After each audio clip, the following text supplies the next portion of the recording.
காலை வணக்கம் உறவுகளே. இது டியூஸ்டே மார்னிங். இன்றைக்கி காலைல கோதை பாப்பாக்கு என்ன பிரேக்ஃபாஸ்ட் கொடுத்தேன், என்ன ஸ்நாக்ஸ் கொடுத்தேன்னு வாங்க பார்க்கலாம். இன்றைக்கி காலைல பிரேக்ஃபாஸ்ட் பார்த்திங்கன்னா இட்லி சட்னி தான் கொடுத்தேன். ஸ்நாக்ஸுக்கு பார்த்திங்கன்னா மேடம்க்கு பொம்மை கிரானைட் கொடுத்தேன். பொம்மை கிரானைட்டும் மூங் டாலும் கொடுத்தேன். இதுதான் இன்றைக்கான பிரேக்ஃபாஸ்ட் அண்டு ஸ்நாக்ஸு. பொம்மை கிரானைட்டும் மூங் டாலும் கொடுத்தேன். இது டியூஸ்டேக்கான பிரேக்ஃபாஸ்ட் அண்டு ஸ்நாக்ஸு. இந்த வீடியோ பிடிச்சிருந்தால் லைக் பண்ணுங்கள், ஷேர் பண்ணுங்கள், கமெண்ட் பண்ணுங்கள். காலை வணக்கம் உறவுகளே. இது வெனஸ்டே மார்னிங். இன்றைக்கி காலைல கோதை பாப்பாக்கு என்ன பிரேக்ஃபாஸ்ட் கொடுத்தேன், என்ன ஸ்நாக்ஸ் கொடுத்தேன்னு வாங்க பார்க்கலாம்.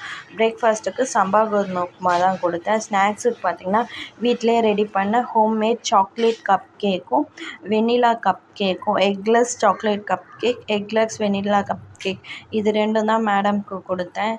இது கூடவே கொஞ்சமாக மேடம்க்கு பீட்ரூட்டும் பொடி இருந்தது, அது வேணும்னு கேட்டால் அதுவும் போட்டு கொடுத்தேன். இதுதான் இன்றைக்கி கோதை பாப்பாக்கான பிரேக்ஃபாஸ்ட் அண்டு ஸ்நாக்ஸ். இன்னொரு பிரேக்ஃபாஸ்ட்